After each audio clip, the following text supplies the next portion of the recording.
If you're unhappy with how your midsection looks after you've had a hysterectomy surgery, well, keep watching this video because we're going to talk about how to flatten your stomach more after a hysterectomy. Now, first things first, I want to make sure that you're feeling confident with your healing and recovery. And it's really important to heal from the inside out. Make sure that you have no major red flags, that you are clear to go back into exercise. But if now you're itching to do a little more movement and you're really trying to work on your midsection, then we're going to talk about that today. My name is Dr. Dawn Andalone. I'm a physical therapist that specializes in women's health and pelvic floor physical therapy. And after so many women that I have helped who have undergone an abdominal surgery and also a hysterectomy, more importantly, is what we're going to cover in this video. There are some other factors that go into before we talk about exercise. More importantly, it feels really good to be strong. So exercise is a key component, and what my specialty is and how I teach women to do the right types of exercises to really firm and tone their core, but feel strong. Like you can pick up something heavy, that you don't feel like you're afraid your back is going to go out, that you really feel strong and supported from your pelvic area all the way up to your lower abdominal area. Also, this is not a quick fix. This takes consistency and over time. And the things that I mentioned in this video is something that you are going to want to implement and do. And realize that it's not going to be overnight. It's not going to be within a few weeks, but over time, give yourself at least 6 to 8 weeks to see results. Now, common things that I see and women tell me also as well that they're frustrated with is just feeling more abdominal bloating, feeling like they just don't have enough support and they feel weak through here. And also with the hormonal shifts, and they are noticing that their midsection might look and feel a little bit different. It's important to know too that you can't be spot specific, but if you are integrating this into a full fitness program and doing some cardiovascular exercise, working on your nutrition and whole body strengthening, then this piece of exercise, which I will mention after I talk a little bit about nutrition, is going to be very helpful in order for the appearance and the tone of your midsection.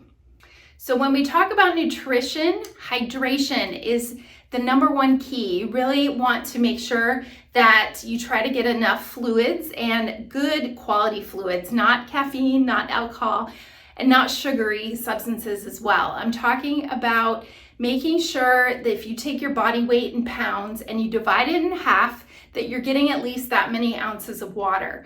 You want to flush through your system, and hydration also helps the appearance of any of that bloating feeling that you get through your midsection.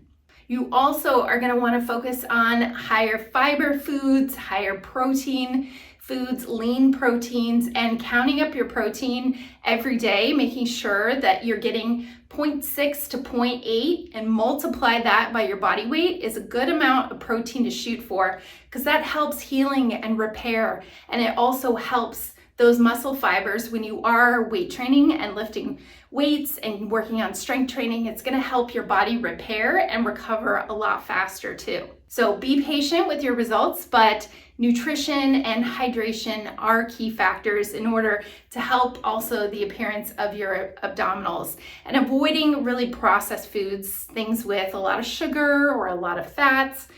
Those things in a box or prepackaged are also going to add to the belly bloat as well. Now let's get into talk about exercise, my favorite part. And when women think of core exercises, a lot of times they think of crunches or planks, but you really have to focus on working on the interior muscles from the inside out. And those internal muscles are in relation to what really makes up the core, which is your deep abdominal muscles. I'm not talking about the six-pack abs, but the intra-abdominal muscles that called the transverse abdominis. It wraps around and acts like a corset around your spine. So think of if you wear an abdominal brace, maybe right after surgery. Also, I have a video on that you can watch as well about wearing an abdominal binder after surgery.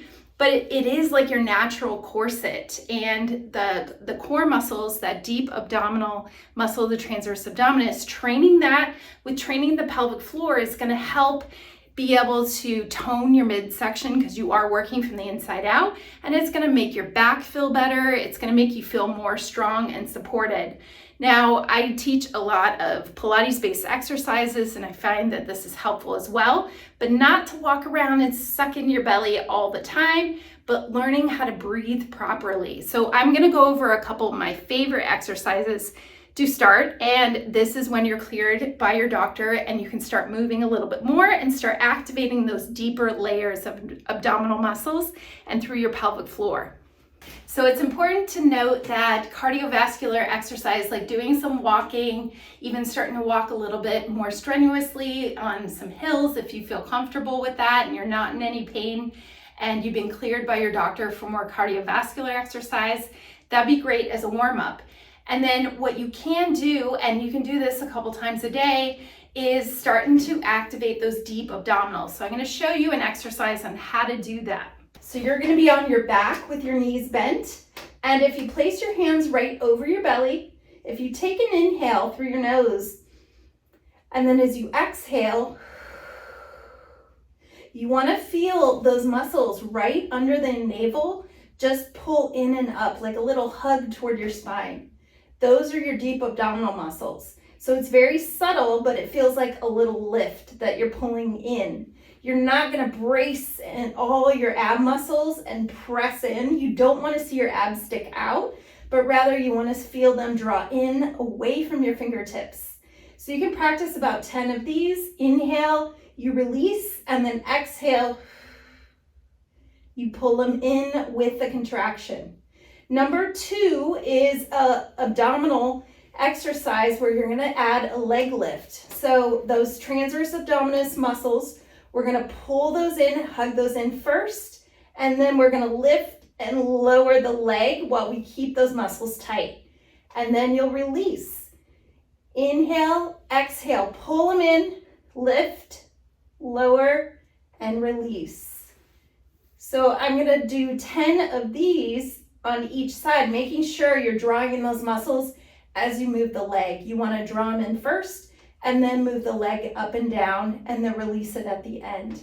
And you can try that on each side. One of my favorite ones to just train your brain to connect to your muscles to get the right deeper ones a little tighter and firmer. So as you can see, it's nothing with a crunch yet, but working on those 2 first. And once you feel stronger and more supported with those, then you can move into more of a crunch exercise. Okay, for the third exercise I'm going to show, I have a little ball here I use for Pilates. You can also have a pillow between your knees. You don't have to have a ball, but the point is to squeeze so you get a little extra contraction there, right in the pelvic floor area and your inner thighs. So I'm going to inhale, I stay relaxed, I'm not contracting anything. And then as I exhale, I'm going to place my hands on my thighs. I'm going to curl up with my fingertips here on my thighs, and I'm going to shoot for trying to get those fingertips up toward my knees with a little ball squeeze. Inhale, release, and then exhale, and you're curling up. As you can see, I'm tucking my chin. I'm not lifting with my head, but I'm tucking my chin to curl up, looking right under the ball. And I'm also not seeing my belly push out, but rather I'm seeing my abdominals pull in and draw in instead.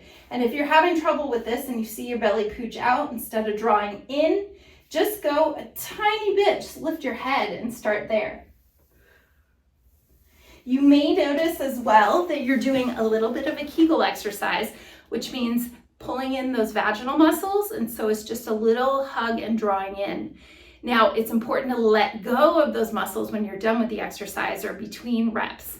So about 10 each of those, that's a great place to start to really get those deep abdominals and your pelvic floor muscles to start activating and start learning how to work again. And that is going to support that natural corset around your spine and through your midsection.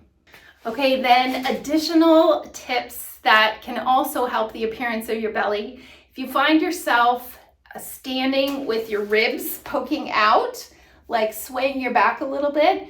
Just always remember you're trying to keep your ribs over your pelvis, because this is also gonna help those abdominal muscles give a little more support to your back, and also help the appearance, because you're not gonna stand in a posture where you're really sticking your belly out, kind of like a pregnant woman.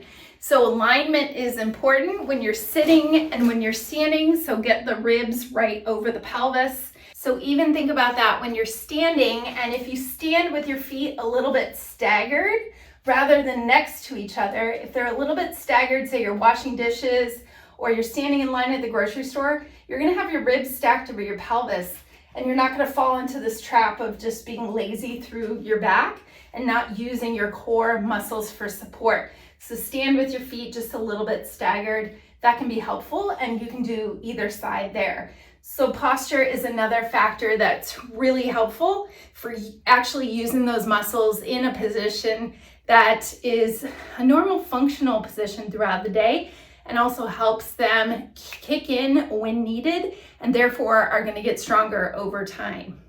Also, remember any kind of stress management, like getting enough sleep, even trying some real gentle yoga or meditation, things that are going to calm your nervous system down, that also aids in the healing and helps too with calming your nervous system down, dropping cortisol levels, because our stress hormone cortisol is a good thing, but when there's too much, when you're amped up all the time and stressed, or you're not sleeping enough, then you can produce more, which adds to more belly fat as well.